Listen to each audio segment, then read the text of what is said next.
Hello, welcome to the Bible in 5 years. My name is Armando. We are reading through the Bible in form of stories. We're reading to begin with 236 or more Bible stories in chronological order. It's going to take us more than a year and a half to do so. Afterwards, we will continue to read the Bible in a different format. It's always short and sweet. They're videos or audios, less than 10 minutes, 10 minutes or less, sorry. And this is not like the Bible in 1 year where they read chapters, two or three. No, we just read verses. The most we have read is 42 verses. The less we have read is like five or six. It's always short, and it's a form of story, so you remember what we read. We're trying to make sure people remember what we read about. And also we record them in English and in Spanish.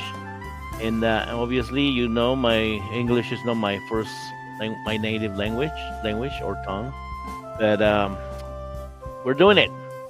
All right, let me change the music so we can do our reading of today. Day 74. 74 already. Abraham deceives Abimelech. Genesis 20. Now Abraham moved south to the Negev and settled for a while between Kadesh and Shur at a place called Gerar. Abraham told people there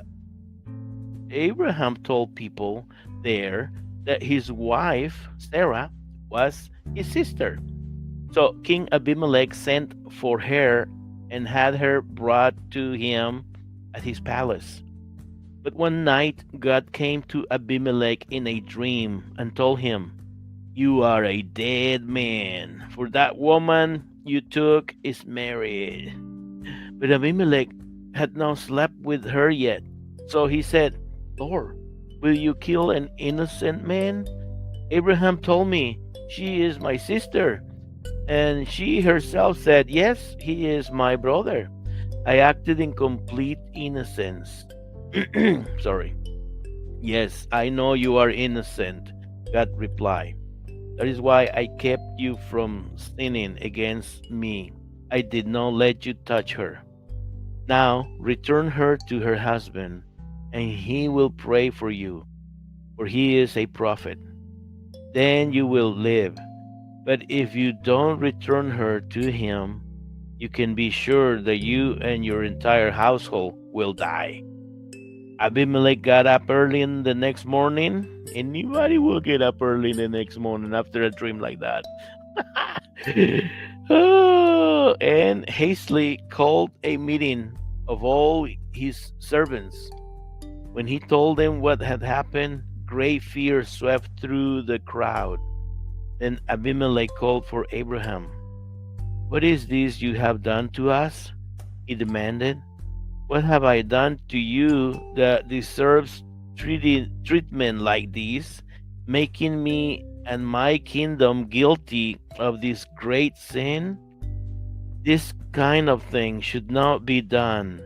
Why have you done this to us?" "Well," Abraham said, "I figure this to be a godless place. I thought, they will want my wife and will kill me to get her. Besides, she's my sister.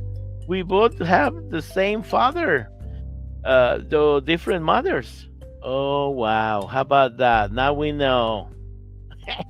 Have brother, have sister. It was allowed back then, apparently. Wow, through the different mothers. And I marry her. When God sent me to travel far from my father's home, I told her, "Whenever we go, wherever we go, have the kindness to say that you are my sister." Then Abimelech took sheep and oxen and servants, both men and women, and gave them to Abraham, and he returned his wife Sarah to him. "Look over my kingdom and choose a place where you would like to live," Abimelech told him. Then he returned to Sarah. "Look," he said, "I am giving your brother 1,000 pieces of silver to compensate for any embarrassment I may have caused you. This will settle any claim against me in this matter." Then Abraham prayed to God, and God healed Abimelech, his wife, and the other women of the household, so they could have children.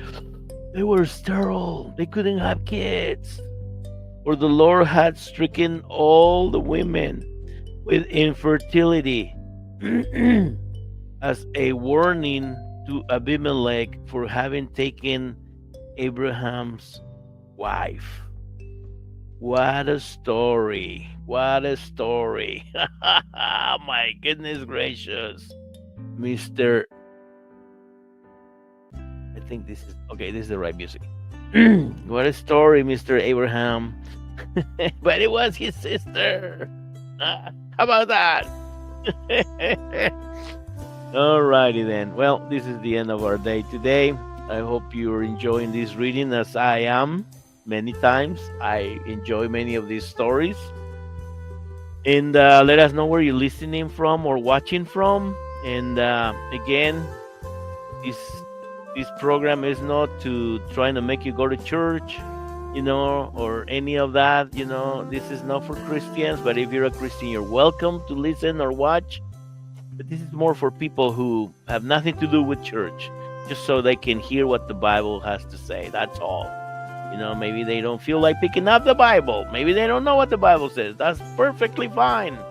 They can watch or listen to a, podcast. Alrighty. See you tomorrow. Day Thursday.